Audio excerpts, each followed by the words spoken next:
la, entre comillas, dictadura priista o el régimen priista, de 1940 al año 2000. El régimen priista es el periodo de la historia de México que va del 40 al 2000, etapa en la que México por fin alcanza cierta estabilidad política, pues son los presidentes los que comenzarán a terminar ahora sí sus sexenios sin mayores complicaciones, aunque esto solo fue posible gracias a la ausencia de democracia, el control total del partido oficial que tenía sobre el país, una etapa de autoritarismo, corrupción, despilfarro, poca tolerancia a las voces disidentes, cero libertad de expresión, entre muchos males más. El periodo abre con Ávila Camacho, siendo elegido por Cárdenas para sucederlo a la presidencia, sobre todo por ser un gran conciliador.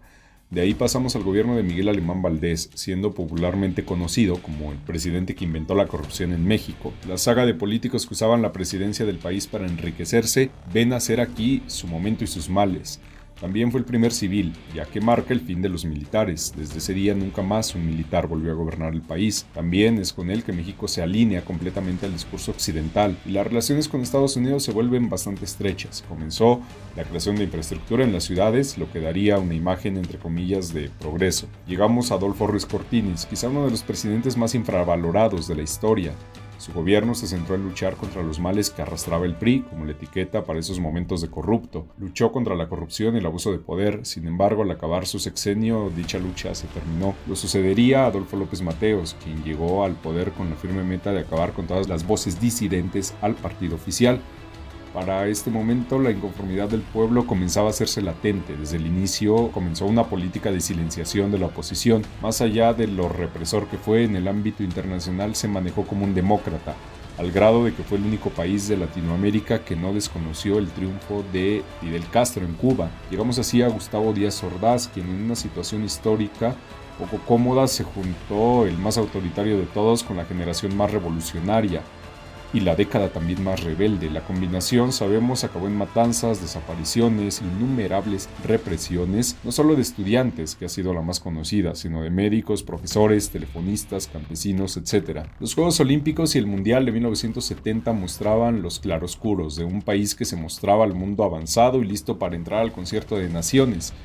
La inconformidad del pueblo nos mostraba que no todo era lo que parecía. También a Díaz Ordaz le tocó una sociedad ya harta del partido oficial, desengañada. Quizá aquí lo más importante es que el partido se sostendría durante 30 años. No solamente importante, sino hasta impactante. Después vendría el gobierno de Luis Echeverría, donde lo que más digno de estudio parece aquí es la capacidad del partido de resetearse y la inocencia diagonal ignorancia de la solución mexicana de creerlo. Echeverría llegó con un discurso de apertura democrática, en pocas palabras diciendo que era verdad que el PRI había sido un poco dictatorial, bueno, y autoritario también, y represor, pues ¿qué le vamos a hacer? Pero que había cambiado. ¿Dónde hemos escuchado eso? México va a cambiar. ¿No es así, jóvenes? Liberó a algunos presos políticos, patrocinó intelectuales revolucionarios para que el discurso fuera todavía más creíble, mientras un grupo paramilitar conocido como los Halcones hacía otra matanza de estudiantes en el 71. En lo internacional siguió el partido la tendencia que hasta entonces traía, la hipocresía revolucionaria, pues estableció relaciones con China y desconoció la dictadura de Pinochet, mientras en México el autoritarismo reinaba libremente. Llegamos a José López Portillo. Los tiempos de ese México eran oscuros, nadie creía ya en la democracia, todos sabían que ganaría el PRI, así que llegó al absurdo de que no hubo candidatos opositores. El mismo López Portillo comentó que si su mamá votaba por él era suficiente para ganar la república. Que hubiera votado mi mamá por su hijito, Pepito, hubiera yo salido. En su gobierno, México encontró grandes yacimientos petroleros, lo que llevó al despilfarro de la riqueza del país, que encontraría su realidad cuando los precios del petróleo bajan y se crea la peor crisis económica de Latinoamérica, conocida como la década perdida. En un México en crisis, claro que el PRI iba a contarle al pueblo que solo el PRI podía salvar al pueblo del desastre que el PRI había provocado.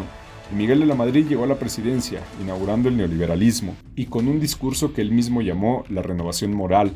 Una vez más, se aceptaba que habían sido corruptos e ineptos, pero ahora de verdad se habían cambiado, ¿eh? Sí, en serio lo decían. Y sí, en serio la gente lo creía. Quizá lo más rescatable de su gobierno fue que por primera vez el PRI perdió una alcaldía en Chihuahua, a manos del PAN en 1983. Fuera de eso, ya saben, el común denominador. Desastre económico, poca democracia. Llegamos a Carlos Salinas de Gortari, el más neoliberal de los neoliberales.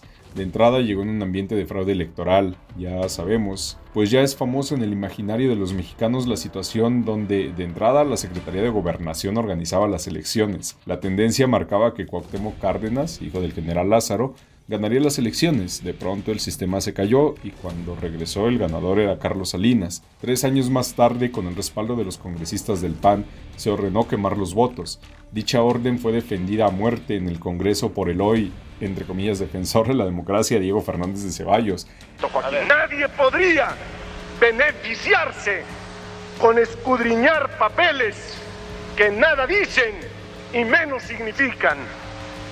La bancada panista acepta que se destruyan esos míticos documentos. Es que la caradura de estos tipos es increíble, de verdad. Su política en general tuvo como finalidad sacar al estado de la economía lo más posible, además de vender numerosas empresas paraestatales, porque eran mal administradas. Sí, así como lo escuchan. La lógica es, mejor vendamos la empresa que se está administrando mal que poner a alguien competente a dirigirla. Finalmente llegamos a Ernesto Zedillo.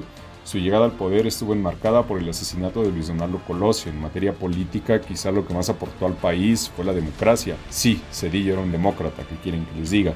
Ya que creó el Instituto Nacional Electoral, lo cual trajo como consecuencia que un órgano autónomo organizara las elecciones. Con eso, el PRI, por ejemplo, pierde en 1997 la Ciudad de México, en las primeras elecciones democráticas de la historia desde que Madero llegó al poder. Al final, obviamente, también perdería la presidencia a manos de Vicente Fox en el año 2000. Es curioso, una vez que el PRI deja de organizar las elecciones, pierde las elecciones. Al final, los mexicanos celebraban la caída del partido oficial, aunque sin darse cuenta que el proyecto neoliberalista continuaría, solo que con otro partido. Para colmo de más males, 12 años después, el PRI regresaba nuevamente bajo el argumento de que, ahora sí, nos lo juraban, de verdad, habían cambiado.